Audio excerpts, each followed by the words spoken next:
Welcome to the Everyday Board Game Podcast with your hosts, Daniel. And Daniel. Welcome back, Daniel. No. Welcome back to you. I never left. That's true. We had a couple weeks where my whole workload was just absolutely insane. Thank you to Bryce for filling in my end. Those might be the episodes I finally watch. I've never been a big fan of the channel. It's not that great. They don't make much good content. But that, with Bryce being a co-host, I bet it is fantastic. Well, we are growing on the YouTube platform, so I can't deny the Bryce factor. Yeah, we had the Bryce factor. That's what we'll call it. But we'll notify him that he was essentially the Bryce factor, and therefore we're gaining our viewership. I apologize for this week. That'll now probably be a dud because I've returned. I hope that's okay. But I was the creator of the channel, so we'll do it anyway. Yeah. It's good to be back, Daniel. Bryce will be helping us out from time to time. I know I got some stuff going on here in a couple months, so there may be time when I can't record. So there's that. That's right. Yep, that's right. It could be. No, I'm looking forward to it. I may or may not be able to record next week. I'll talk with you with that later. We'll figure it out. But yeah, it's good to be back. I'm excited about this. I've had so many of the previous episodes that Bryce thankfully was allowed or able to fill in for us, and I end up making my list, but I just couldn't do it. I had too much to do.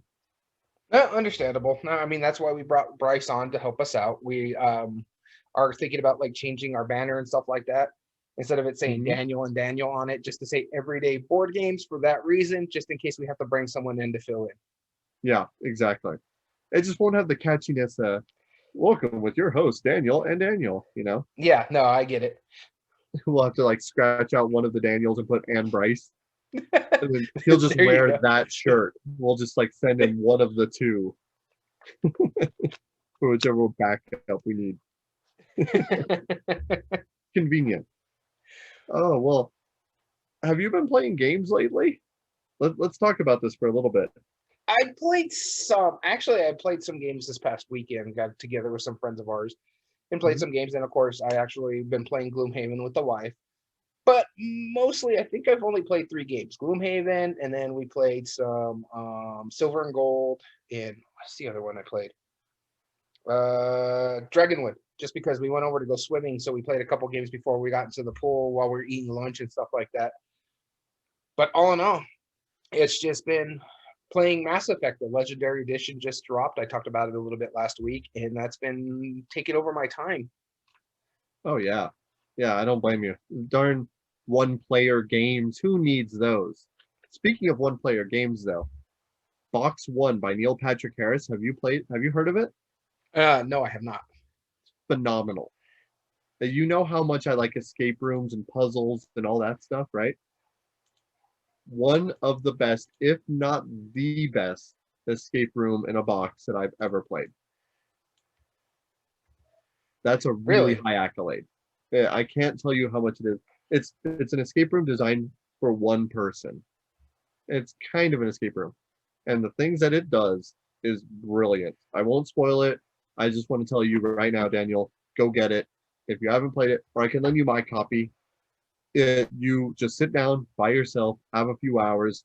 You're going to have an absolute ball with it, I think. It sounds pretty cool. I know I'm super excited for the Goonies game that was just recently announced to be coming out this summer. By Prospero Hall, no less. So it's just yeah. They say Prospero Hall. I'm like, I'm interested. I even want to try the Fast and the Furious game, and I'm not even a fan of the franchise. Yep. I was thinking the exact same thing. I was going to bring that up had you not. Because that game looks fun, and I don't know why. It looks quite interesting, yeah. Yeah, and it's rare that Prospero Hall lets me down, so let's give it a shot and let's see what happens.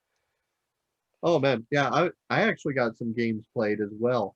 This last Friday, which used to be my weekly game night, I was so excited because all of my friends who normally come over for Friday night game night were all fully vaccinated. We're all good to go.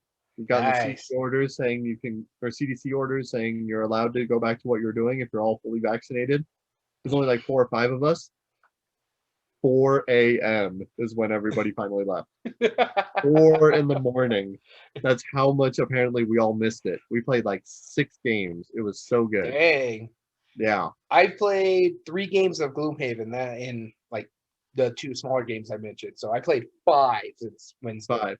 No, we had to do it. We played One Key, which is cool. It's kind of like a Mysterium game. It does some neat things that's different. But I don't know if I'm gonna keep it forever. It's pretty good though.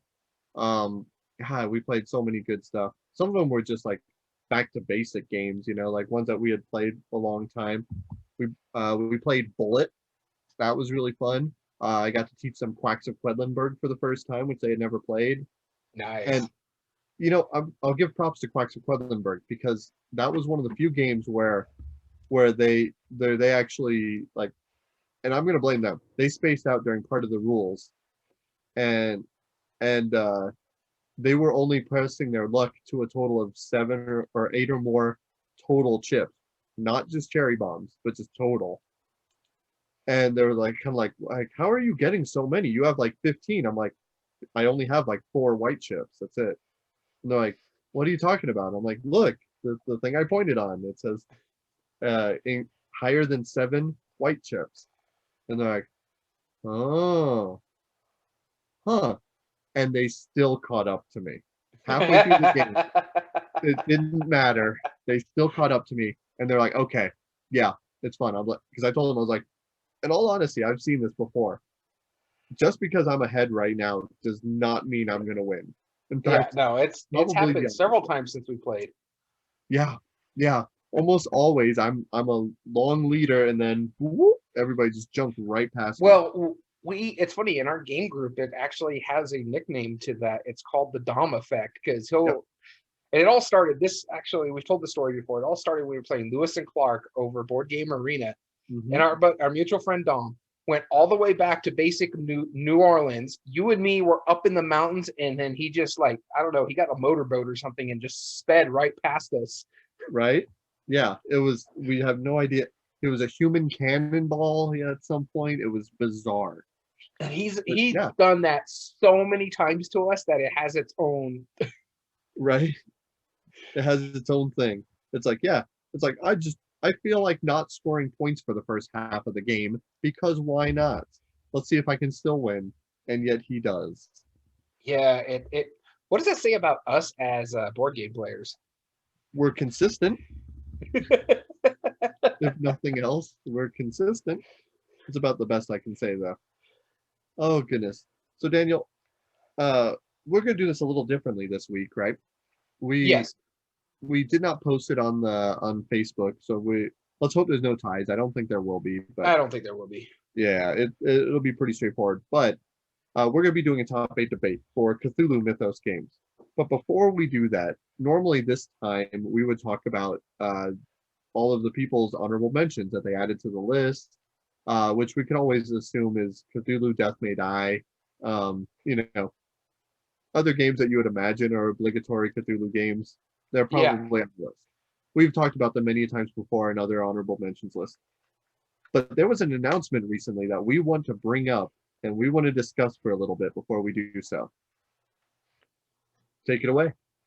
So the 2021 Spiel des Jahres were just recently announced. And now that's a major gaming award, especially in the European countries and for Germany, mind you. That's something you actually look forward to every year. That's your board gaming Christmas is when those are announced. Yes, and sir. So we got 6 games loaded over here. 3 are for the Spiel des Jahres and 3 are for the Kinderspiel. We're going to talk a little bit about each one of those. And honestly, I've played 2 of the 6 games. Yeah. I didn't even know one of them until it was announced, and that's actually my pick to win. Yeah, exactly. We'll go into it. Let's talk about the Kennerspiel first, because the Spiel I'm going to have a lot to say, but the Kennerspiel, these are the ones that we've both played 2 of the games. Yeah. Which one do you want to start with? Let's start with the one that we played the most of. Well, I played the most. I played Lost Ruins of Arnak, I want to say 2 or 3 times now. Okay. it's a heavy Euro game. I mean, it's probably not that heavy, but it's medium heavy, depending on who you ask. No, it's a heavy Euro game. It's definitely the heaviest of the three. It really Without a is. doubt. Yeah. Um, I I have a quarrel against this game. I like it. I've enjoyed playing it. My quarrel is one small little argument against it, and that's because you have no fewer than like 6 or 7 different resources, which is just too many. You have compasses, you have coins, you have tablets, you have arrowheads, you have got everything else. And then the cards, you use coins to get cards, tools. You use compasses to get artifacts, and then you use tablets to activate those. Oh, and then you have rubies, and then you have assistants. But then your cards have boats, or they have planes, or footsteps, or they have I don't know dune buggies. I forget what the other one is. Boats or something else on that level. But so there's so many, technically there's so many different resources that you're melding with. And the only thing is that, like, I mean, Euro games get a lot of guff for being not thematic. I personally don't understand why the tech tree, which works in the game, it's like, well, why does this one take a ruby and this one takes a tablet and 2 arrowheads? Like, there's yeah. no explanation for any of that. This technically is, we talk about it all the time when we play games. This one tends to be more mechanistic than actual thematic. There is theme, don't get me wrong. This is probably one of the few Euros with this style that the theme matches, I guess you can say, but it's not as painted on as some others is the best way to describe it. Not as painted on. But other than that, I liked it. I enjoyed playing it. And this is one that's always compared with Dune, Imperium. Yeah. And so they're both really good. They both really do the the worker placement deck building combo. Mm-hmm. But this one, I had a couple issues with it as well. Just the fact that, yeah, you could do all this, but honestly, your best bet to get a good amount of points is making sure your magnifying glass goes up the thing and you're the first one on the list, rather than worrying about your book coming up, because all that really does is help you upgrade your workers or your assistants, I think is what they're called. And even then, they do some cool stuff, but they're not all that great compared to trying to get points elsewhere. The fighting of the monsters, it's good, but it doesn't give you a lot of points. You get a little reward for it, but I don't know. I liked it. I enjoyed it. There is some issues, and we talk about this a lot, especially when it comes to ease of play in a top 8 debate.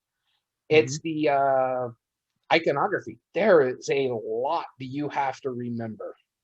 A lot. But the good thing is about that is that all of the icons more or less are the resources, right? Yeah. In a way, unless you're talking about like the level 1 or 2 campsites, then that's another icon. Unless you're talking about upgrading resources, which I hate that icon. It has like the 3 resources and an up arrow swinging up. Like, what is this? Like, I mean, I get it, you're upgrading, but oh my goodness, that's a terrible icon. And the other thing that really drives me insane about Arnak, and I've mentioned this before in the past podcast, is that you have all these nice, you got these nice rubies, you got these nice arrowheads, you got these nice tablets, and then the compass and coins are cardboard. Yeah. Well, so I believe that now I've seen a lot of people 3D print compasses and then fill in like resin or plastic. Now, I'm not going to lie. If you take a look at this, this is for the assistant tray, and this is 3D printed as well, and it's super cool looking. There's a deluxe insert that they have on Thingiverse for people to print. Now, I don't own the game. I'm printing that for a friend. But, I mean, the pieces are phenomenal in that. And, you know, you got to say, this game has its followers, right? Out of all 3 of these games, this is probably the one that I hear the most people raving about. Yeah, no, I don't disagree. This is the one that really gets talked about a lot, especially because, again, it gets compared to Dune Imperium a lot. But I don't think this is going to win the Kinder. I don't either. Let's talk about the next one that neither of us have played, Paleo. What are your thoughts on Paleo? I want this game so bad. I know a little bit about it. I know that you have to make choices. It's co-op. if I remember correctly. And so you're working as a clan of Neanderthals, I guess you can say, early humans as well, or early humans, and you're hunting, you're trying to get the most resources and help feed your clan and all sorts of different things, but you're having to work together as a group to do it because you're hunting mammoth, basically. My God, this game looks fun. I want to try it. I want to play it. And I will say it, it's got some of the best art out of all of these games that we're talking about today, the Spiel des Jahres or the Kinderspiel. Yeah, definitely. No, I do agree with you. This one I want to play really badly. I've heard everything from like decent reviews to overwhelming reviews. And it's just really like what it is. It's a card play game, but it's cooperative and it's set in the Stone Age. That hasn't happened yet that I'm aware of. It could have, but definitely it didn't get as big as this. And this is Hudson Bloop's first cooperative game, which they've been around for decades, you know? And Yeah. so, yeah, talking about back in the day with Carcassonne, you know, now they finally decided, oh, let's make a co-op game for once. So I don't know what made them shift that, but it looks really intriguing. So now let's talk about the one we have played, the final one in the Kennerspiel, and that was Fantasy Realms. Easily the lightest of the three. This is Very literally much so. play a card or draw a card, play a card, I believe. Yeah. And it's And basically you're trying to get like sort of like a set collection type thing. You're trying to meet an end game goal. yeah, exactly. Or each card scores in different ways. Yeah. You know, so like some will score based on faction, some will score if you have another card, some will pair up, some will do like combinations, and they each have like cool little abilities that as you play them, that's when you get to use them. It's neat. I like it a lot. You and me were kind of drooling to play it again after we played it the first time. Yeah, no, it was really good. It played quickly too. I think we were finished with Mhm. it in like 15 minutes. And that's Yeah, with us learning the game. And just like, oh, this card really goes well with this. And then I got the candle and it worked really, and I ended up winning that way, I believe. I remember getting the thing I needed to go with the candle and ended up winning the game that way. It's very good. I really enjoy it. This is my pick to win the Kinderspiel, with Paleo being my dark horse. my vote is for Paleo, and we're gonna give a shout out. Hi, Creative Chaos. Yep, Cthulhu Mythos games. Yeah, absolutely. My vote is for Paleo, and not because I think that the other ones are worse. It I almost think that, and this is just an assumption. I think that the Spiel des Jahres got a lot of guff last year for the crew getting or winning the Kenner Spiel because everyone agreed that should have won the Spiel. Not saying Pictures is bad. Pictures is really fun, but really, it's not like the crew is that complicated. Well, this I think is easier than the crew in a way. It's sure it's more complicated to pick up the cards and get the combinations, but functionally, like if you don't have that campaign, I think it's too easy, and I don't know if they're going to go for the easiest game there because that was followed up by Wingspan before that. Yeah, honestly though, I don't think they care what other people says. Honestly, they'll True. take the guff. They've been taking the guff for the last I don't know 3 years when they've gone really lighter with the Spiel des Jahres winners. Mm-hmm. I mean, Just One and Codenames was Pictures. another, Mm-hmm. as well as what was last year's Pictures. Pictures. Yep. Yeah, so I really don't think they care. They're gonna go with what they think is the better game, and Fantasy Realms has a high following. Yeah. All right. Well, I guess we'll just have I to mean, see then. to the point, Stonemeyer Games made their own version of Fantasy Realms based off a book series. Right. Yeah, that's true. And that's surprising because that's worth pointing out. Fantasy Realms came out like 4 years ago, but it finally came into Germany. So that's Yeah, why it's finally and the thing eligible. with the German or the Spiel des Jahres and the Kinderspiel, they have to be in Germany just to get nominated. So since they just came out over there, that's why they get the nomination. Exactly. But Germany is like a hub for games. So that's a perfect transition into the Spiel winners because the first one I want to talk about is specifically one that is not in English yet, and that's Adventures of Robin Hood. So the Spiel des Jahres is the family game of the year, or the German game of the year, as they call it. Listen to this description. Have you heard anything about Robin Hood yet? Somewhat. I've only seen the cover, really. I've seen a couple Okay. what like the mechanism is a campaign. That's about it. Right. So the first thing that I want to point out, it's by Michael Menzel, art and game design. He is known Legend of Andor. Legends of Andor, exactly. And Legends of Andor is a really cool campaign game, but it's like solving a puzzle. It's neat. So I'm going to read this real quick, the description online, because I think this will make you intrigued, to say the least. In England, in 1193, I'm going to skip that. The Adventures of Robin Hood. Players take on the role of Robin Hood and his companions, with the action taking place in the living game board. With no set paths, the board changes over the course of each outing. The movement of the characters is handled via an innovative mechanism that uses different wooden pieces. Various actions and secrets are integrated into the game levels and are revealed only through the course of the story. The game board remembers what players have already explored or found, and thanks to the special materials, the entire game can be set up and dismantled quickly. The game has a save state, an internal save state. And then, instead of using cards as the author's Legends of Andor, the game tells the story of Robin Hood in a high-quality hardcover book, and depending on the decisions the players make, the story changes. So what you're saying, it's a choose your own adventure game. Kind of. It's either a choose your own adventure or it's like a legacy campaign story thing. And I like Robin Hood. I love that like King Arthur, Robin Hood, like all of the medieval like folklore. I love that setting. I enjoy it. Right. The Robin Hood story, the actual story itself, is a lot different than what we're familiar with. Mm-hmm. It's a little bit on the darker side, I guess you can say. No, this sounds back interesting. In the day when it was good. Yeah. This is quite interesting. It does sound pretty cool. I would play it. I would have fun with it more than likely. I don't know. I wish it would come out in English soon. Yeah. I mean, there's a lot to translate, I'm sure. And I get it. Like James and Cosmos, which I think is who this is through. They're kind of known for Cosmo. They always start in Germany, and it takes quite some time. A little bit. You know what this almost sounds like to me? If it wasn't a Cosmo game, I think this would have been an app integrated board game. Oh yeah. Yeah. This easily could lend itself to app integration.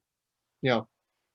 Which is ironic because James and Cosmos, they make a lot of like science kits and like toys and like, like the games aren't their only line, No, and games so are just totally part of their line. They're all about toys and science and stuff. Mm-hmm. Exactly. Making your brain smarter, goodly. Yes, that's how they work. The next one is kind of a weird one. It was Micro Macro Crime City. What do you know about this one, Daniel? Now, this one intrigues me because it's basically, for what I've looked up, this one I have looked up because I saw about talking about it. And it's like they made a board game out of Where's Waldo. You're going around, you're making it's a campaign game or a legacy game. No, the next one we're going to talk about is the legacy game. But this one's like a campaign game. You're going around trying to solve crimes by trying to find it out on this really giant map that you have to like take out every time you're doing it. Yeah. Though, from my understanding about this is a really dark game. I don't know if you want to play a lot of times with your younger children. Like, this is supposed to be a family game, but a lot of these cases involve murder. Yeah.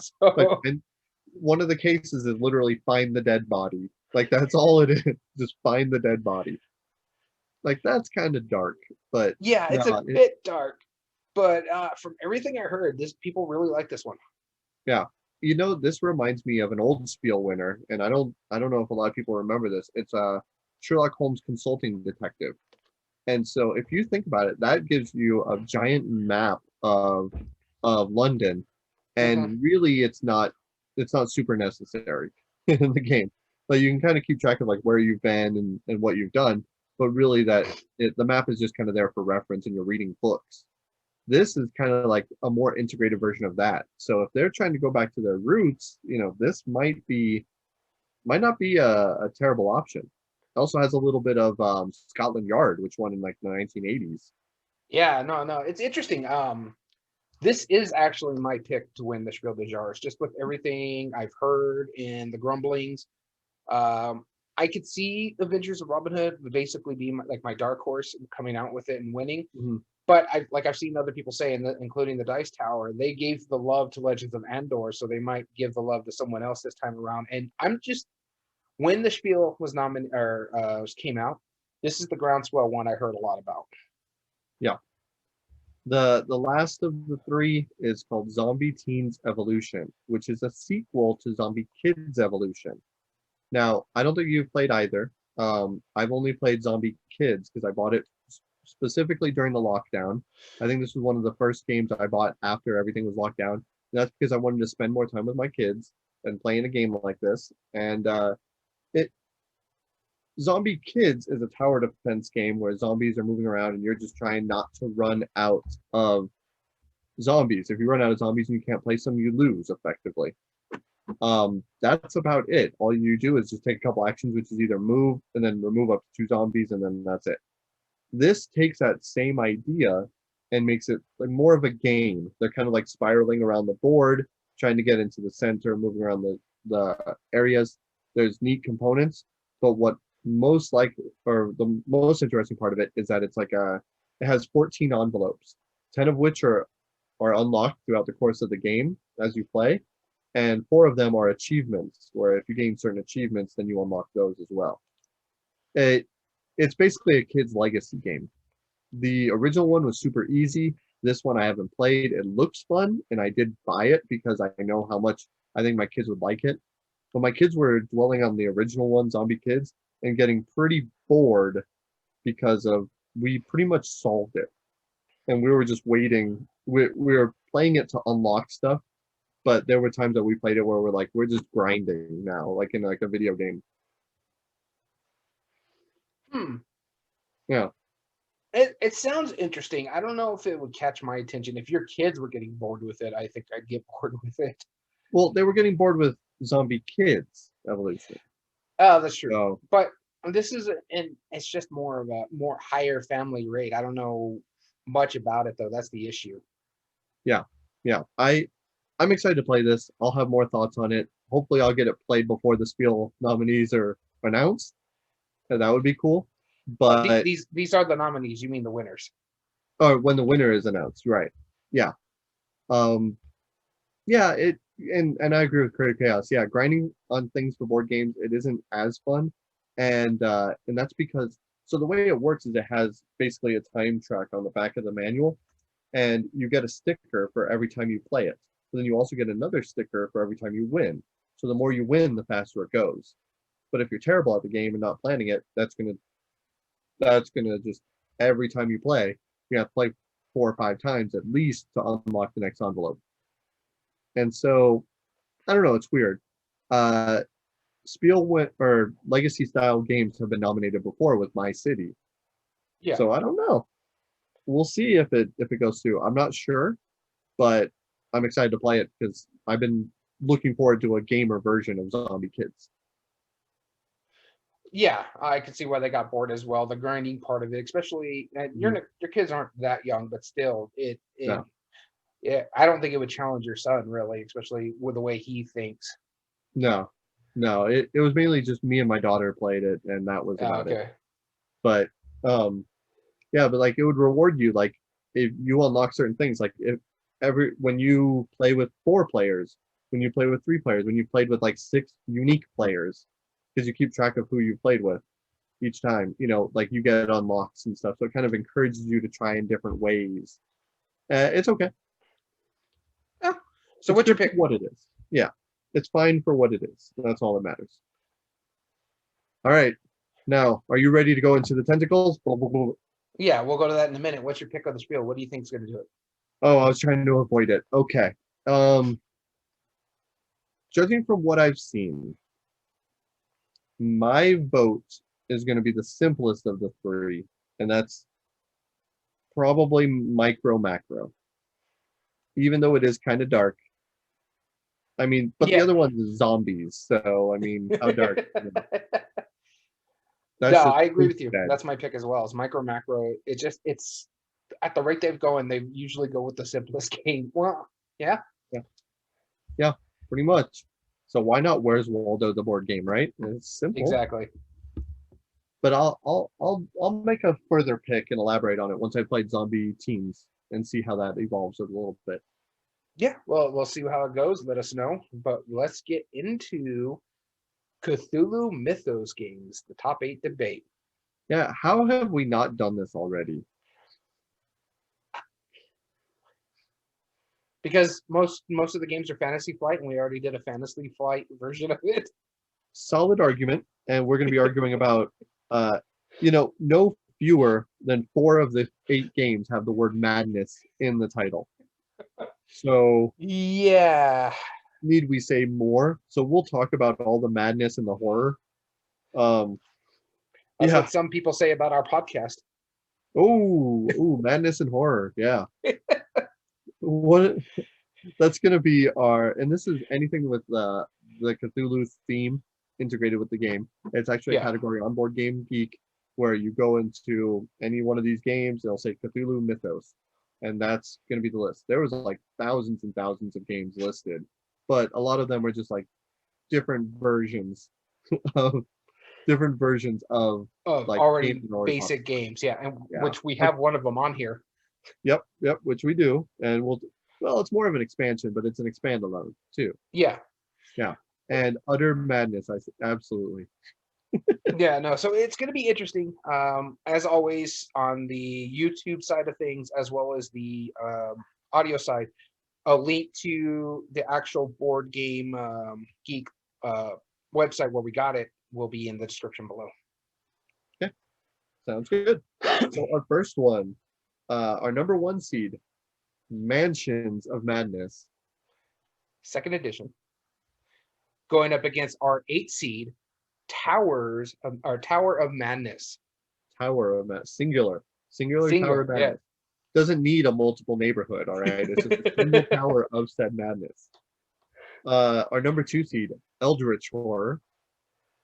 Versus our 7 seed, Mountains of Madness. That's gonna throw us off, isn't it? We better wait till it's like 1 versus 7, Mansions of Madness versus Mountains of Madness. It's just madness all over the place. Yeah, it's just madness. Our number 3 seed, Arkham Horror. Versus our number 6 seed, Smash Up, the obligatory Cthulhu expansion.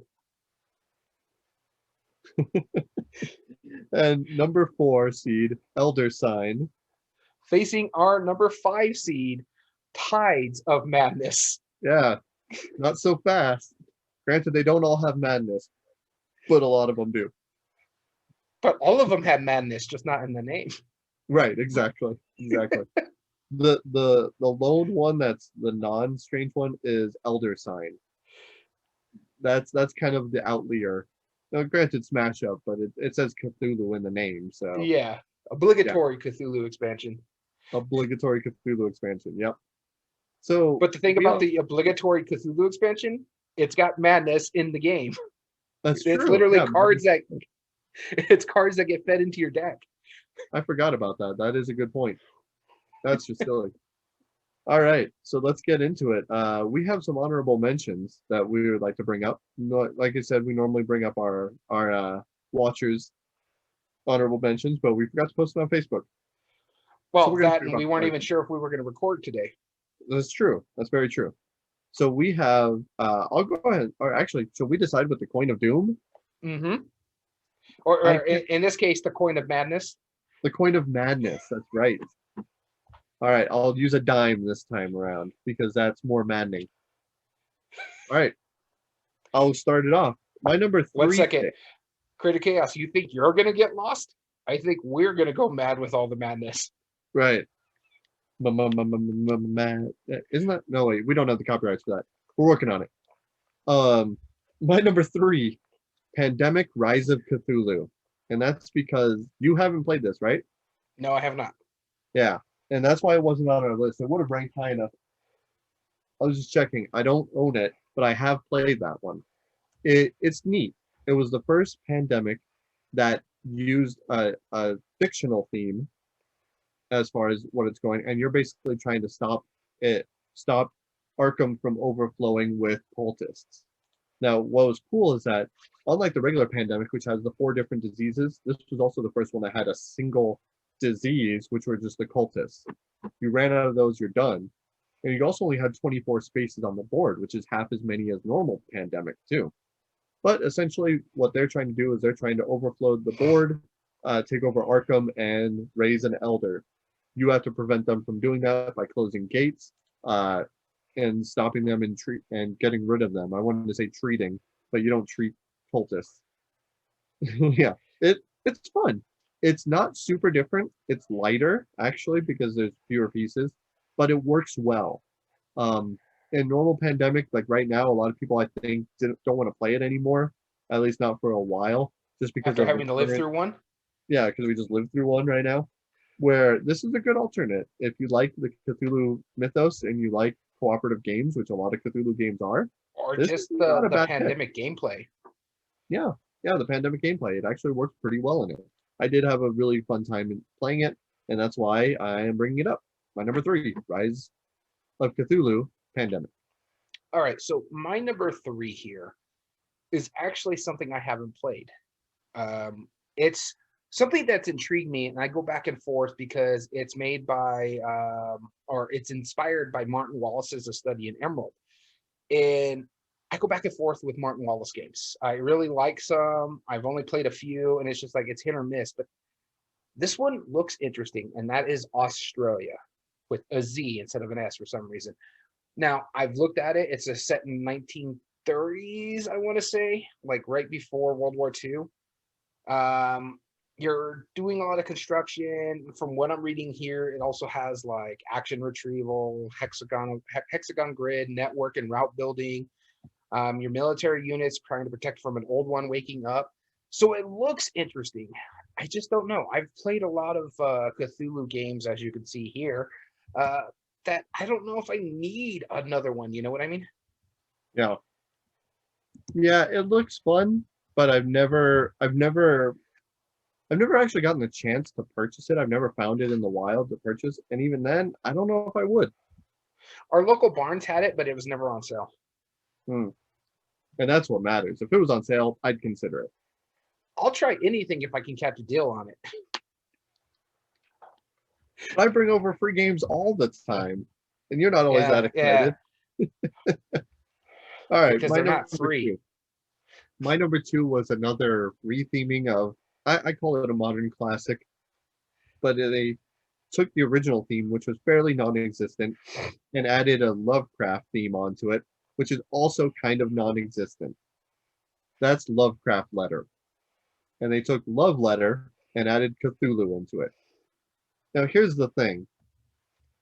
Lovecraft Letter works pretty well. There was a lot of times when Love Letter was going wild and everybody was getting super excited about it that they ended up making Love Letter this and Love Letter that and like a bunch of different versions, but essentially all it did was maybe change one tiny mechanism or add just a theme painting on to the actual thing. Like, I mean, Batman Love Letter does not make sense. It really doesn't. Because you're not handing a love letter to somebody, you're punching them in the face. You know, it just never made sense for anything. Lovecraft Letter, though, has a really neat mechanism with it. There was only ever a deluxe version. You're playing essentially Love Letter, but there's certain times that you might end up going mad. And when you do, then you're trying to make everybody else lose and go mad with you, in which case you win, which is kind of the theme with a lot of Lovecraftian stuff and Cthulhu Mythos. It makes sense. It's a cool little wrinkle to that. It's not just another added mechanism. It really does turn the base Love Letter into a really interesting design. Daniel, I think you should try this at some point in the future. I know you're not the biggest fan of Love Letter. I know you appreciate it, but I think this is one that I've swayed a lot of people on. That's Lovecraft Letter. No, I've looked into it, and don't get me wrong, I would try it somewhere down the line. My only issue is, I've played a mess of Love Letter. It's something everybody always wanted to play for quite a few years. It was really big, and it's just I don't know if I need a reskin. As you can see, probably behind me, just over my shoulder by the sorting hat, the box for Batman Love Letters over there. So I do own a copy of it, Yeah. but I'll try it. Honestly, like I said, I'll try most games unless it's something I know I won't like Kingdom Death Monster is not something I'm very intrigued to play at all. Yeah. But I'll try it. Let's see what happens. So my number 2 is a game that earlier in the year, without realizing it, this was my number 1 combo of designers, Eric Lang and Rob Davio. I played the game. I did not know. I thought it was just an Eric Lang game. But that is Cthulhu, Death May Die. And I had a blast with this one. I really enjoyed it. I only played it 1 or 2 times, if I remember correctly.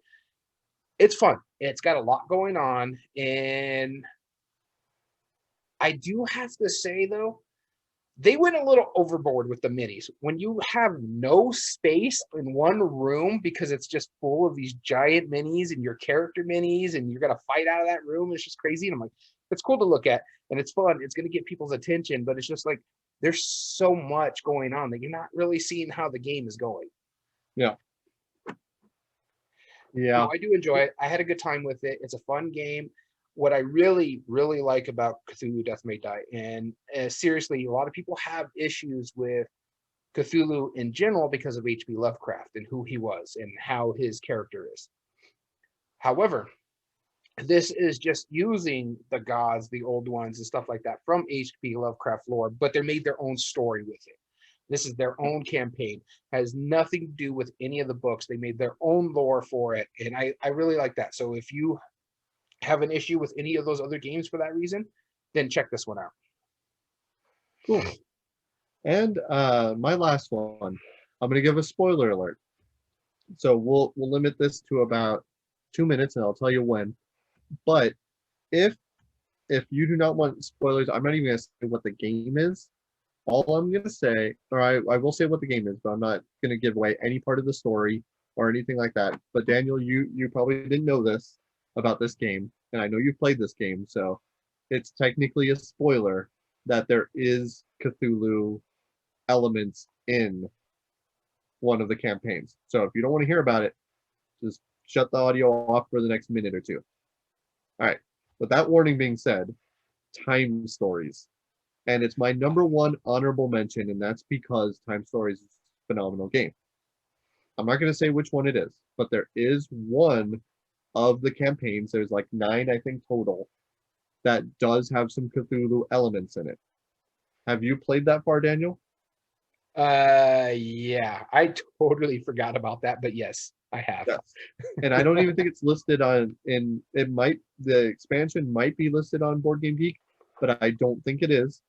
I think it should be, but then that would be super spoiler if it did. So I'm glad it doesn't at the same time. And that's because I love Time Stories. But that being said, that's the end of my spoilers. I think it's a phenomenal game. But yes, it does have some Cthulhu elements in it and one situation. That's all for me. No, I don't disagree with you. That actually, I remember playing through that. Yep. And I just sent you which one it was. So very wrong about games. Yes, we did disappear for a little bit, not for reasons that we wanted to. The podcast still went up. It's just we were having internet issues. Yeah, but thank you for joining us. So wrong. We're still very wrong. Glad to have you back. And finally, my number 1 is one I talk about all the time, so I'm not going to go into too crazy aspect of it, and that is Arkham Horror LCG. That is my go-to LCG game, and I really, really enjoy it. It's got a lot going on. Right now, I'm still working on the 2nd cycle. I'm going to have to skip the 3rd cycle because you can't find it without paying an exorbitant amount of money. Mm-hmm. And it's been fun. I really enjoy it. It's my go-to solo. I've said it before, but that's my go-to solo. I bust it out when I just want to play for 45 minutes. Easy cleanup, easy pickup. There's so many expansions out there. My only thing is, just because of the 2 cycles I have to buy a new box to store everything. Like one of those Hobby Lobby art crates or something like that, just because there's just so much just in those 2 alone. Yeah. But I had a really good time with it. It's a really good game. If you get it a chance to play it, have fun with it. Just know some of the cycles you might not be able to get into because they aren't in print, or if you do, you're going to have to pay a lot of money. Like the one that the third cycle, which is I think the Path of Carcosa, it's easily to get the full cycle is $150.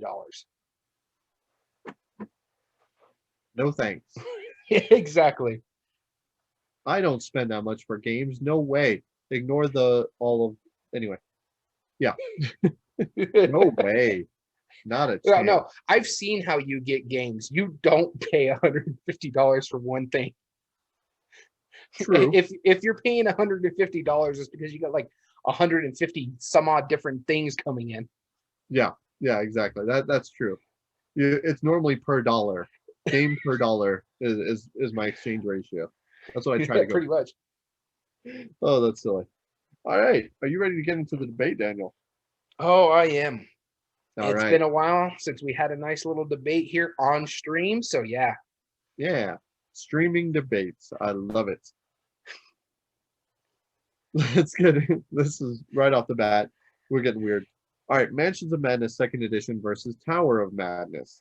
Two very, very different games. Before we go into it, do you want to explain the criteria that we're going to be going through? Yeah, I guess that would help. It's been too long since I've done this. Yeah, we rank them on 5 different criteria every time we do these debates. There is 5 categories that we choose, each one with 3 subcategories we'll explain very quickly. The first one is ease of play, how simple it is to play, how easy it is to get to your table, likelihood, and which ones cause the least amount of analysis paralysis, as we call it. As well as the next criteria is replay value, the length of time and the scaling of the game. Does it play for very long? And we're going to be talking about very long games here in a minute, as well as the minimum number of plays does it take to get the full experience. And finally, the expandability of the game. Is there already existing expansions, up to one future possible expansion, or expansions that are coming out that have been confirmed by designer or publisher? Next one is art and production. Super simple. How good is the art? How good are the pieces? But most importantly for us, how good is the graphic design? Is it icon heavy, or is it all words and blocks of literature? Depends on the game. And how well does it suit for us colorblind folk, which Daniel and Daniel are both. Yep. Next on our list here is meaningful choice, and this is broken down as impact on other player strategies. Any choices you make, does it affect the other players, as well as the impact on your long-term strategy? And this goes with the next criteria. If you're making arbitrary choices, is it really you moving along the game, or is it just your choices? So does arbitrary choices make impact on the gameplay? And the final one is game immersion. How well does the theme match the mechanisms, which this is going to be a really important category in this debate. How well does the game allude to those stand-up moments, the times where everybody stands up in victory, or one person, and memorable times throughout it? And finally, I forget. Memorable player interaction, table talk. Player interaction, that's right. Thank you for saving me there. I'm actually going off script right now. Player interaction. How well does the theme draw you in to role play your characters? Like, do people naturally want to go, like talk like a pirate in a pirate game, versus an abstract strategy where how well are you going to be focused? Not so much how well does the game make you interact, but how well you're willing to because of the theme. So yeah, that's it. So you ready to start this up? Mansions of Madness versus Tower of Madness in the category of madness. All right, category. This is the madness bracket. All right.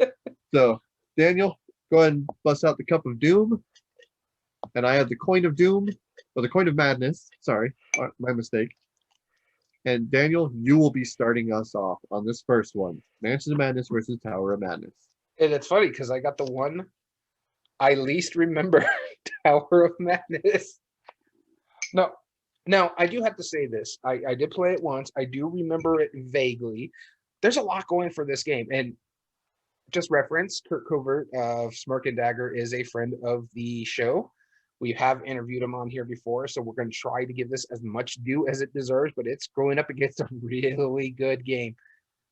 It's so going down our list of criteria, Towers of Madness is, if you remember a game growing up called Kerplunk, where you're pulling things out and you're trying to make sure the marbles aren't falling. Well, what better game to put the theme on for is Tower of Madness? As you were mentioning earlier, it's some dice plays. You need to get 1, 2, 3. You got to push your luck aspect of it. I remember that. And you're either not wanting to go madness or going madness and winning the game. There's a lot going on. I do love the push your luck aspect of it. It's very fun. There's a lot going on. And so, and what can I say? That tower is incredible.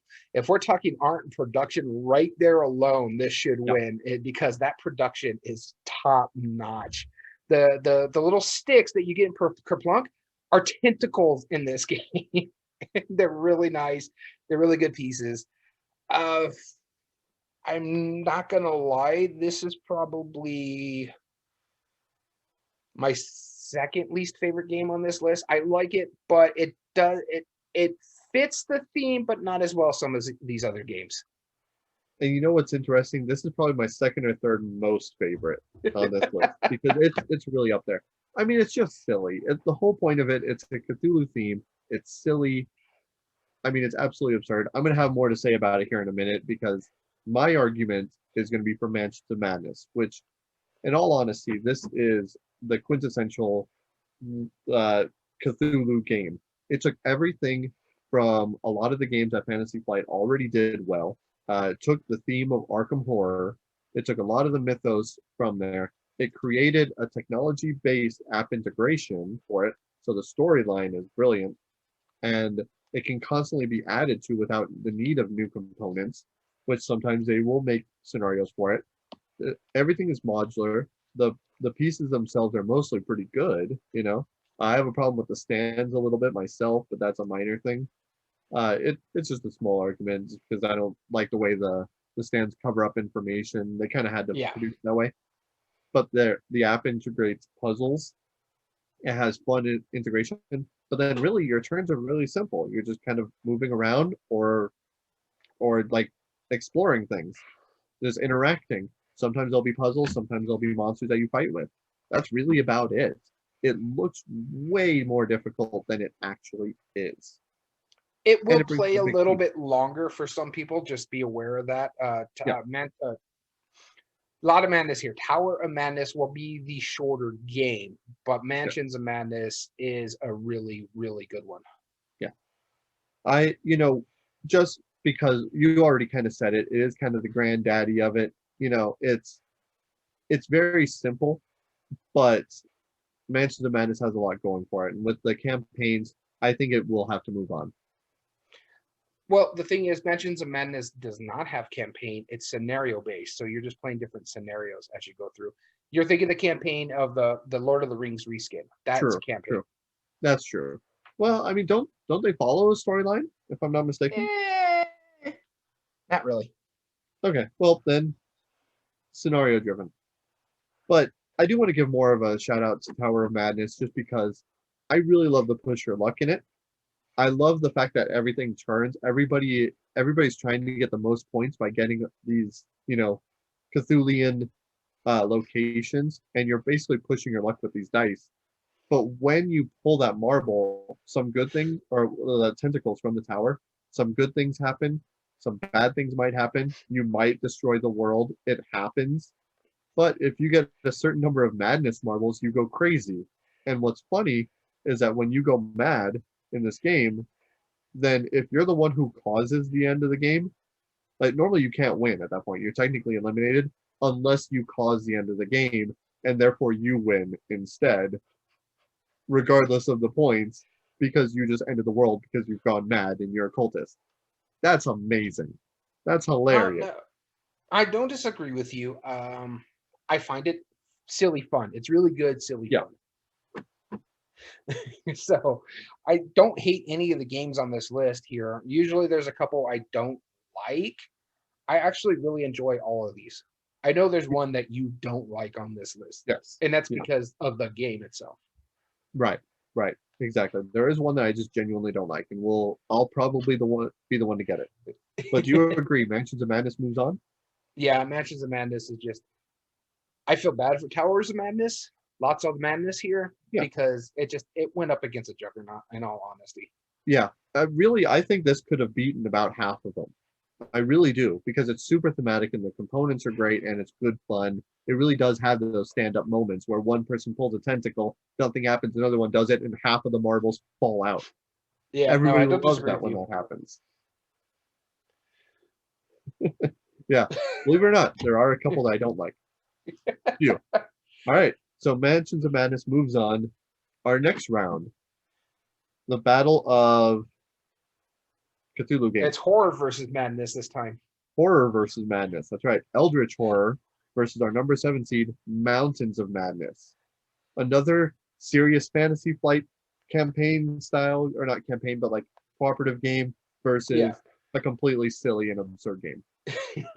With my style. And Daniel, I'll be starting off this argument. Please don't give me Eldritch. Please don't give me Eldritch. Please don't I give me hope to Eldritch. God you get Eldritch. I hope I don't get Eldritch. Don't give me got Eldritch. one here. Don't you tell me I got Eldritch. All right, I'll do my best. A lot of people like this game. I'm going to throw out another statistic. A lot of people like Monopoly too. But a lot of people like this game because you're working together. A lot of people work together in a lot of things, like work. You know, like that thing you have to go through 40 hours a week. You're all working together for the same objective.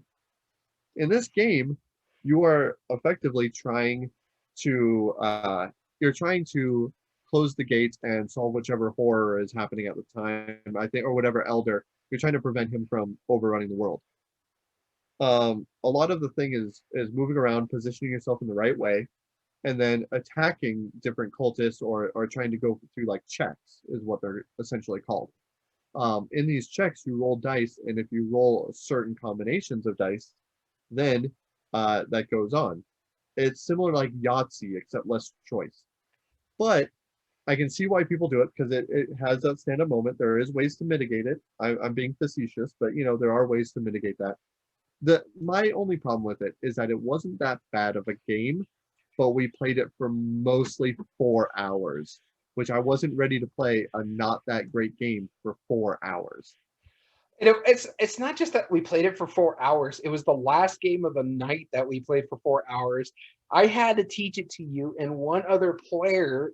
Mm-hmm. It was a bit much. I think we started at like 9 o'clock at night. You're like, okay, let's get this off my shelf. Let's play it. I'm like, yeah, sure. I love the game. Yeah, sure. We've come to the realization we cannot learn heavy games late at night. It's got to be middle of the day for us. Yeah, the longer the campaign, we just need to start playing Towers of Madness, like when it's time to be done. Like it's like play Yahtzee or something, you know.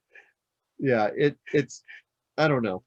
Eldritch Horror, like I get why you like it, and I get why I didn't have fun. It's not because it's a bad game, and I will never claim that it's a bad game. I just did not enjoy my time playing it. With that being said, and I get it. I think a big part of why people have issues with this, and this is one of the reasons why I like Arkham Horror LCG a lot more, is you're really dependent on the luck. You're really dependent on your dice rolls. Unless you're blessed, you only have 2 dice faces that can help you, 5s and 6s. Anything below that, you fail, in all honesty. And depending on your skills, you're only allowed to roll so many dice. So if it's a check of 3, or I need to get 3 successes, but I can only roll 2 dice, I'm going to fail it automatically. So there is a lot of luck based on that. I get why a lot of people don't like it for that reason. But this is a quintessential Ameritrash game out there. If you really want something that's very thematic, then Eldritch Horror is for you. However, I get to argue a game I think both of us like more than Eldritch Horror, and I own Eldritch Horror. Yep. And that is Mountains of Madness. We were talking about it with Towers of Madness, and you want silly. This is the silly game on the list. And it's serious. You're working together. You're trying to go through this mountain stuff, that's the stuff I barely remember. It's the shenanigans that happen in this game that really makes it memorable. Yes, Mountains of Madness. There is so much madness in here. In this one, you draw these madness cards up every so often, and they have like some of the silliest things, like you cannot speak, or you cannot use your thumbs, you can only use your fingers. You have to go to the end of the room when it's not your turn and talk to the people and stuff like that. There is so much silliness in this game that I don't remember much of the gameplay, because just I was laughing too hard about some of the shenanigans we were going through this. And if I remember correctly, this is a co-op, correct? We're working together. Yes. Yeah. Yep. You're working together to meet a certain goal or criteria, but then sometimes you can't communicate with each other very well. There's one point where you couldn't, one person couldn't say a specific word, but it's a word that we use a lot. And so it was quite interesting how we try to, oh wait, something's going on over here. He's not saying something. What's going on? Or, and if someone calls you out on it, like with me, I couldn't use my thumb, so I was holding my cards like a Vulcan grip over here, so I could see what they're doing. And they're like, "What? Why are you holding your cards like that?" Oh, I don't know what you're talking about. I'm holding my cards just like how everybody else does. The rules explicitly state you're supposed to ignore what you're doing and act like it's not happening because you're going mad. It's normal to you. I love that. And see what makes this good, and my argument for it, and what makes it so creative is that you have a strong game behind it. You're all trying to pitch in certain like amounts of tools, and you can't really speak about it anyway. Like it might need like a value 4 weapon, or it might need like these that you play through cards, and you can't discuss. And you're all playing them face down anyway. But then on top of that, as you get more and more mad, you start doing these silly things, and you're trying to act like they don't, and they do hinder your ability to play effectively. You know, like because you're allowed to discuss like what you have. It's like, oh yeah, I have quite a bit of tools, so I can take care of that. You know, I feel like I could do this alone. But if you have to answer or talk in only questions, that gets a little more difficult. No, I don't disagree with you. I was looking through our criteria real quick, and honestly, I have Mountains of Madness moving on. I would say so too, and that's mainly because the actual production of this I feel is better than Arkham Horror, or sorry, Eldritch Horror, because the productions are actually really strong in this. Like, you know, the board itself is a beautiful layout, the pieces look great, you know, I think the graphic design in Mountains of Madness is genuinely better, and I do mean that. You know, Eldritch Horror is fine. It has the old rustic, you know, dirty look that you'd expect, but Mountains of Madness really pops. The only thing I have bad to say about Mountains of Madness is that it looks like a very serious game. I have it right over here over my shoulder. The cover looks epic, and it looks like a very serious, heavy game. And it's not until you open it up and you play it that you're like, wait a minute, hold on. Yeah, no, I was not expecting it to be as silly as it was by that box cover. The box cover is deceiving. I was expecting like some cartoony image or something like that for the game, but no, it is deceiving. So the three I have Mountains of Madness winning is ease of play. It's much easier to play than Eldritch Horror. Meaningful choice. Art and production, I agree with you, as well as game immersion. Those are the three I have it winning. Now, don't get me wrong, I really like the art and production in Eldritch Horror. It's just bland, I guess you could say, compared to Mansions of Madness. Yeah. It's just cardboard tokens, really. It's like, doesn't have the minis. Everything is kind of chintzy. You know, it's not bad. It's good. It's good quality. It's Fantasy Flight, so it's always good quality. Yeah. It's just there's nothing overwhelming where Mountains of Madness. It's a neat looking design. So Mountains of Madness moves on, and will be facing against Mansions of Madness in the next round. More and more madness. All right. Okay, moving on to our 3 and 6. That's right. Our 3 and our 6 is Arkham Horror, the board game, versus Smash Up, the obligatory Cthulhu expansion. And specifically, we're saying Arkham Horror 2nd edition, I want to say. Yes. Because we do not know. There is a difference with the way 3rd edition plays, and we both of us haven't played it. Right. Which is ranked just slightly higher, so it's all good. Yeah. All right, and you'll be starting us off. The coin of madness has spoken.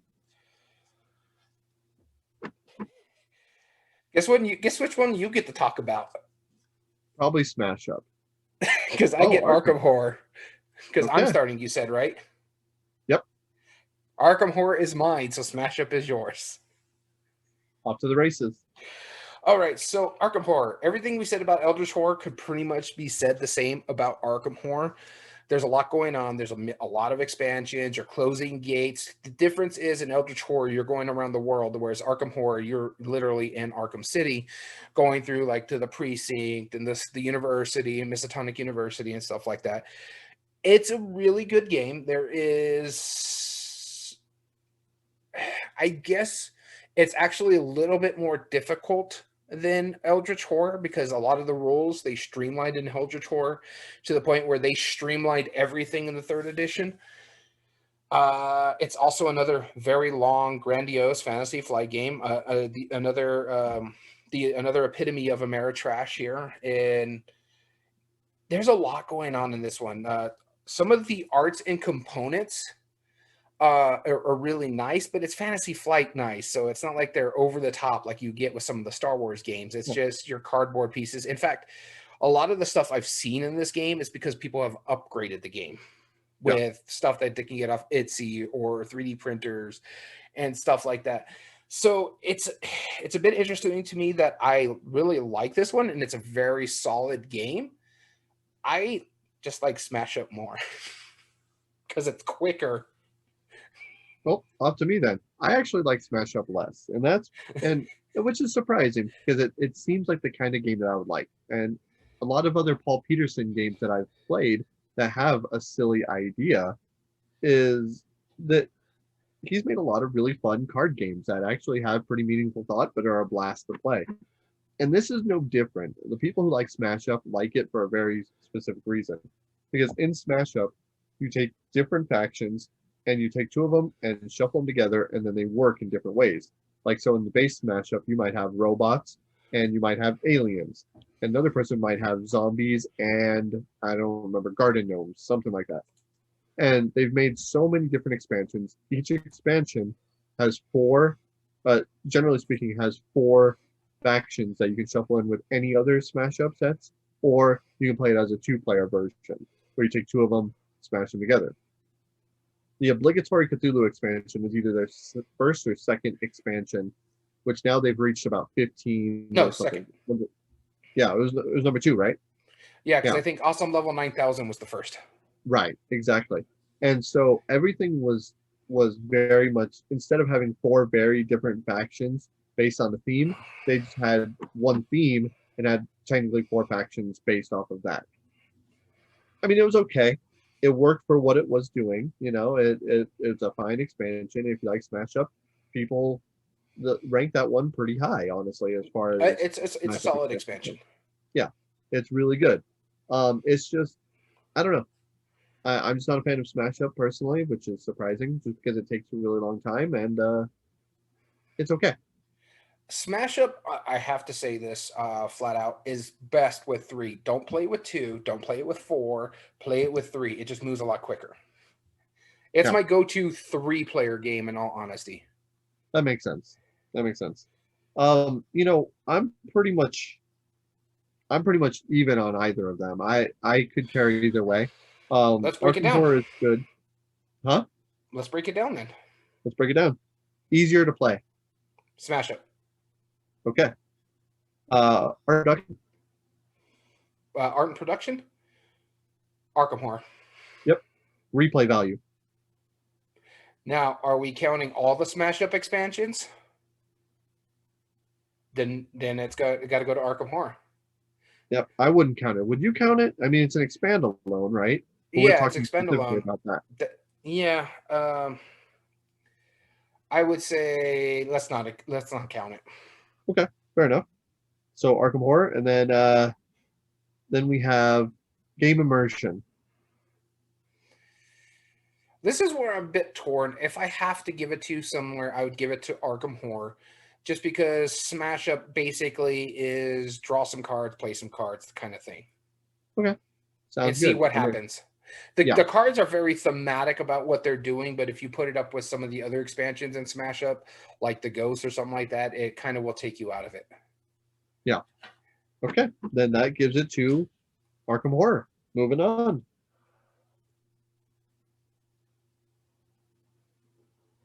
So far, only one non-fantasy flight game has moved on. And finally, our last round, we have another madness coming in. It is Elder Sign, the dice version of Arkham Horror, basically, versus Tides of Madness. Probably the lightest game out of everything here. Yeah, really? Who's going? Huh? Who's going? You're going first. Let's see if I'm going mad or I'm rolling some dice. Probably both. Rolling some dice. All right. All right, so Elder Sign. Looking at this list, would probably be the one I would play the most out of all of these games because it plays really quickly.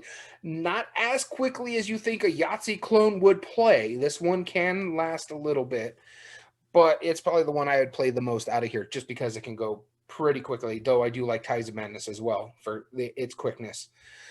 Elder Sign, as I said, it's basically Yahtzee. You're rolling some dice. You're trying to investigate this area, going into other worlds and stuff like that. You're trying to collect enough Elder Signs to stop whatever big bad's going to come out. We'll just say Cthulhu for this time. So you'll need like 10 or 12 Elder Signs before Doom Tracker opens up. And the Mythos phase, some monsters will give you Doom. It's a lot more random than you would expect because you're pulling monsters out of a bag, you're rolling some dice.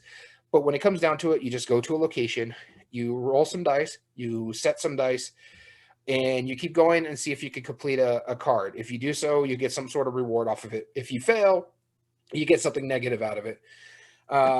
I like the ability, like if you're in a location and you know you're not going to pass it, you can lock a die on your personal character for another player can go there and do the same thing and use the die that you locked in place for them to help you use it. I also like the fact that some of the cards you have to do in order. So if it's got an arrow pointing down, you have to do this way. You got to go straight down. Sometimes you can do it any way you want.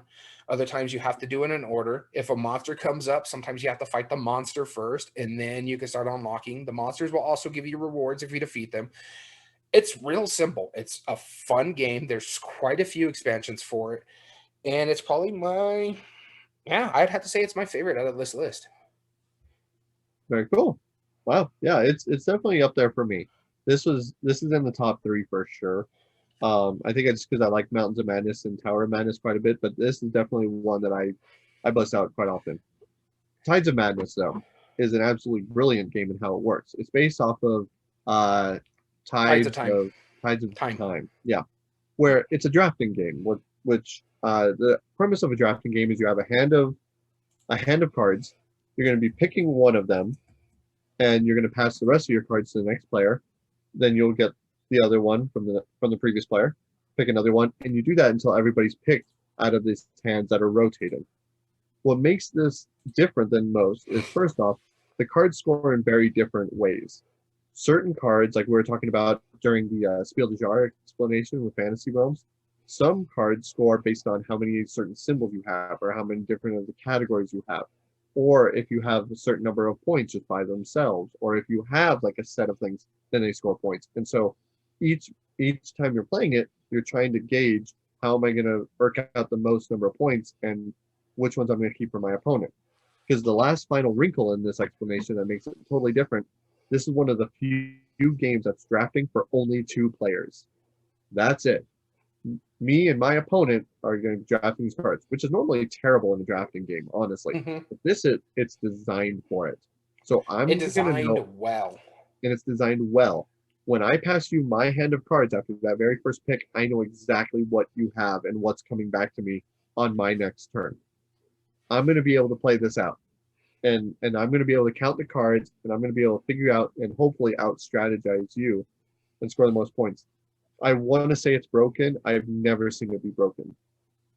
Now, Tides of Madness takes that game and adds the Cthulhu theme onto it, where you can actually go crazy, or I'm sorry, go mad, and make it that extra little wrinkle of how you play. Because if you go mad, then that could be a good thing, unless both players go mad. Yeah, I don't remember exactly how it lays out, but I love the way it works. Now, between Tides of Time and Tides of Madness, I prefer Tides of Time, just because I thought it was a little simpler. But either than that, it's still a solid design. Is there one that you would pick over the other one? Elder Sign. Elder Sign? Yep. Yeah, I would say so. I think Elder Sign should move on as well. Tides of Madness is a really brilliant game, but I think it needs to move on. No, I agree. I just think Elder Sign is a better game, I guess you could say. The art's really nice in it as well. The production, the dice are really nice in it. What else would I say?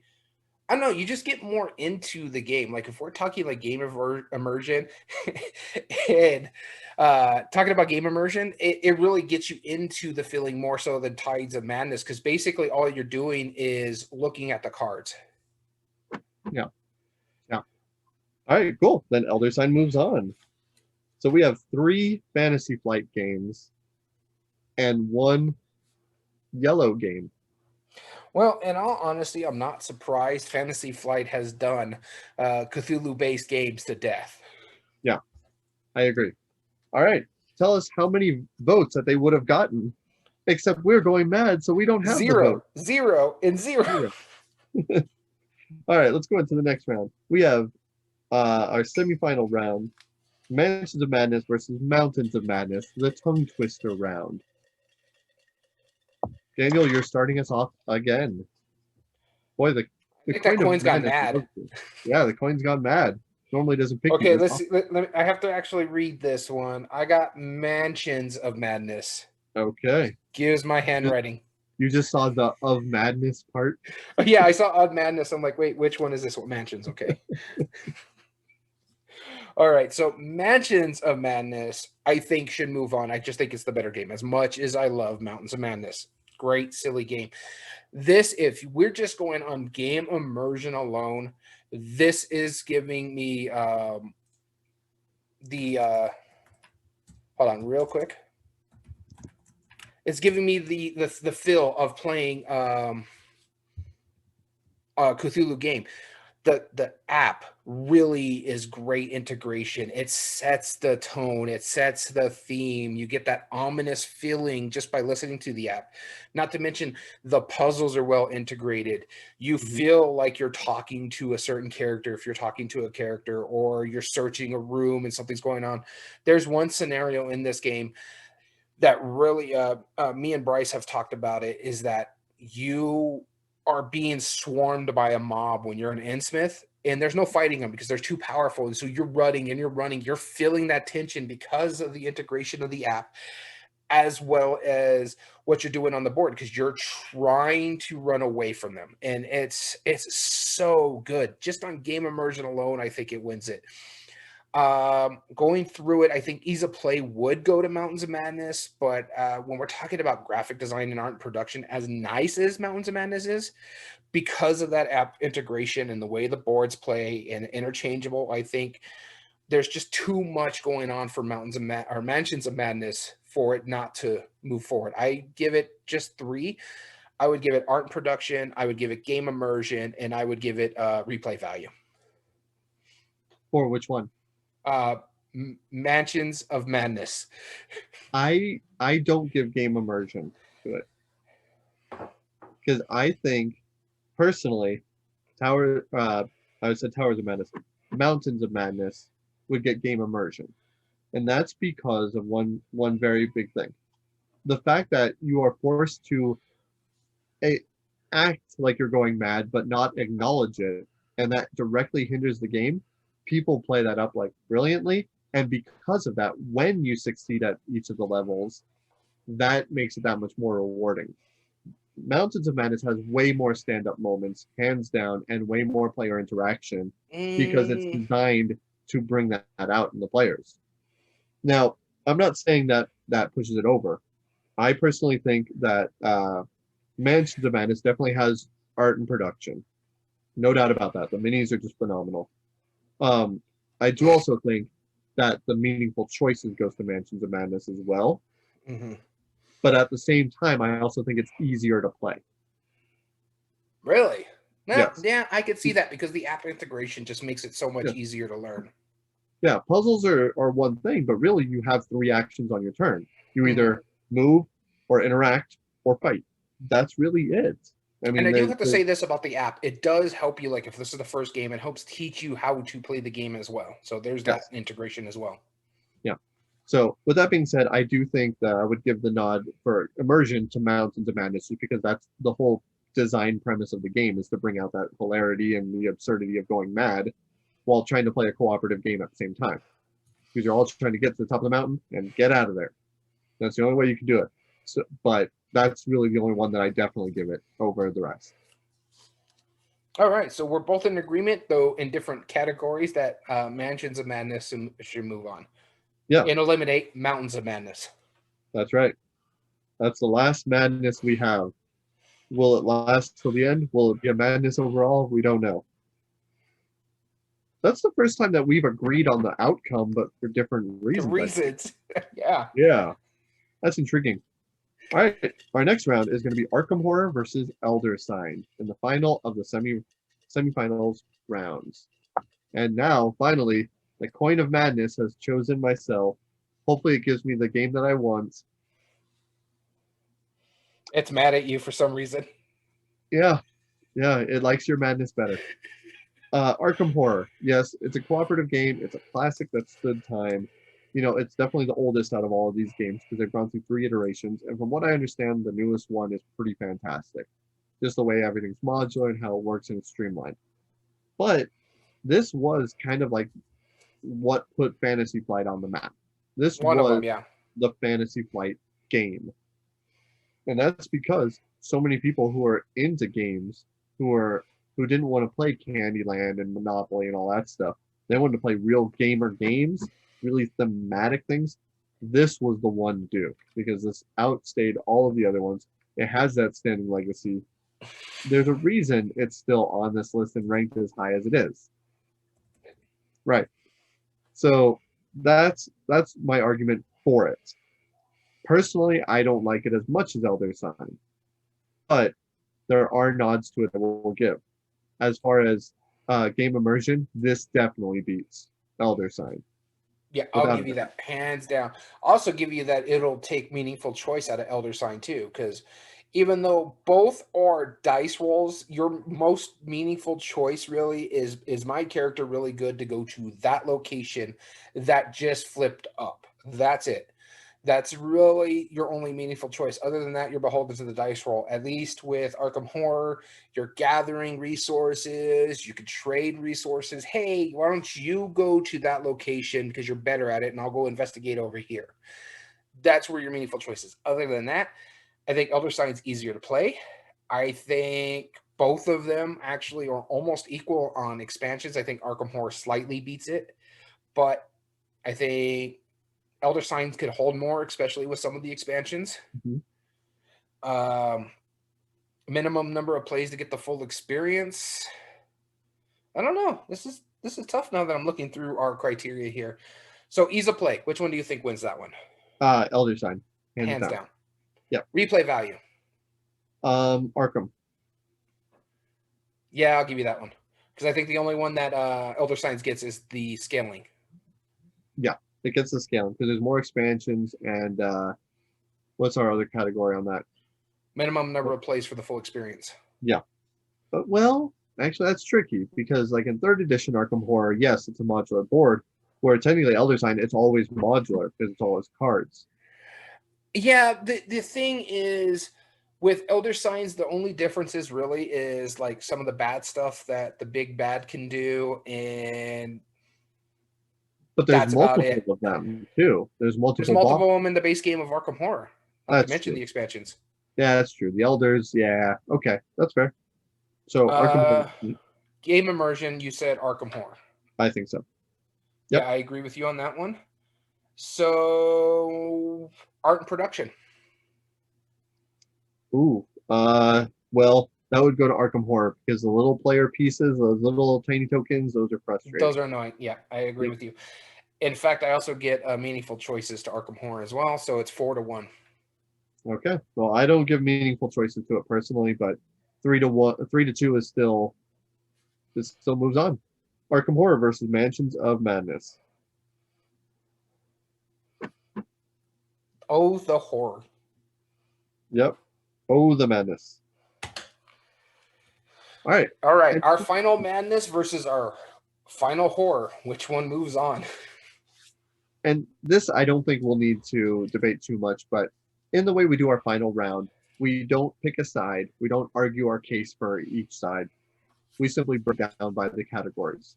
And this, I feel, is going to go pretty quick just because Mansions of Madness was really built off of Arkham Horror, and they designed it to be a dungeon crawl Arkham Horror, where Arkham Horror was just a big kind of grandiose horror cooperative game. With that being said, do you have a quick pick for any of the categories? I actually have 2 categories winning outright. Okay. I have Ease of Play going to Mansions of Madness, as well as Art and Production. Art and Production. I completely agree. Meaningful choice.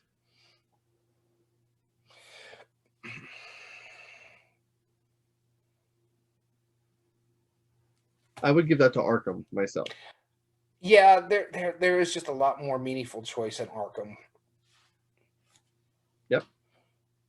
Yep. Okay. Replay value. There is way more content to Arkham. There is only, as I'm remembering, because I talked to Bryce about this just recently too. There's 2 expansions to Mansions of Madness, full expansions where you're getting like the minis, and then there's a couple scenarios that you can buy on the app itself that already use what's there. But I think there's 7 expansions for Arkham Horror. Yep. There's significantly more. Yeah. So replay value goes to Arkham Horror, but game immersion, I think, is what's going to tip it in the favor of Mansions of Madness. And I agree with you that because I really fit the theme matching the mechanism on this one a lot more than Arkham Horror. Yes. They both roll dice kind of to see the results, right? But the advantage that Mansions of Madness has over Arkham Horror is that app integration. Not only does it create the atmosphere, it provides the puzzles, and it does all of the stuff that would take you out of the game, like the upkeep of keeping track of monsters' hit points and trying to figure all that. No, it's all right there in the app. You just click a couple buttons, and then it keeps track of all of it, and it reveals the story to you in a way that the board game Arkham Horror could never do. No, I don't disagree with you. And then I just feel, again, that the memorable moments, you feel that tension just because of that app integration, that the sound. If you got it hooked up to a Bluetooth speaker, when you're running away from the mob, it actually makes the noise of the mob chasing you. And so there's a lot going on. And I just feel there's more table talk in Mansions of Madness that make you want to role play than compared to Arkham Horror. Because at that point in time, when you're playing Arkham Horror, you're playing with some actual gamers that can be a little much. I mean, the 2 times I played this game, I wanted to throttle some other players at the table. Yeah. It really brings that out. And when we're talking like tabletop quarterback, we mentioned it before, especially a lot of the alpha gamers and stuff like that. This is the game that bred them. This is where it started, really, that I can remember. This game itself. Exactly. Don't play that game with Daniel. Exactly. Couldn't agree more. Oh my goodness. Yeah. But we're gonna give the win to Mansions of Madness. Congratulations, Fantasy Flight. You beat Fantasy Flight. You're a fish fight. You beat them like 3 times just to get here, but that is the best Fantasy Flight game. No, Mansions of Madness, actually, this is the only time it faced Fantasy Flight the entire way through. It took out Yellow and it took out Smirk and Dagger. Yeah, that's true. That's true. It's the only time it faced any other. Oh, that's silly. And we found the madness. We found the madness. The best Cthulhu themed game. Ooh, that was a good one. Yeah, no, I enjoyed it. Yeah. Still not as good as Mountains of Madness. We need to get that to the table again. Yeah, it's been a while. I don't know. I really do. If I have to look at this list, like I said, I'd probably play Elder Sign more than anything else on this list, just because it goes by so much quicker. If I have to pick another game off this list, it would be Mansions of Madness. Mansions of Madness. Yeah, that works. Yeah, if I had to only pick one of these, I'd probably pick Elder Sign as well. Out of all the games I've mentioned with this theme, the game I would pick out of this is my honorable mention, the one I've talked about a lot, is Arkham Horror LCG. I get that love for it, the Cthulhu Mythos. It's such a short amount of time. Yeah, and it's actually ranked higher than most of these. So it was number 1. Yeah, it's not a dishonorable mention, exactly. So I just haven't played it. Maybe one of these years you'll lend me your copy and let me play it. Yeah, maybe. We'll see. Probably not. I'm in the middle of a campaign right now, all right? Well, get it over with so I can play it. I have to play my games vicariously through you. I'll lend you all my own Irem and Oniverse games. There we go. Great. That'll be my collateral. Oh, goodness. We want to thank everybody for tuning in. Thank you, Creative Chaos and So Very Wrong About Games. You guys are always awesome. We appreciate when you join in.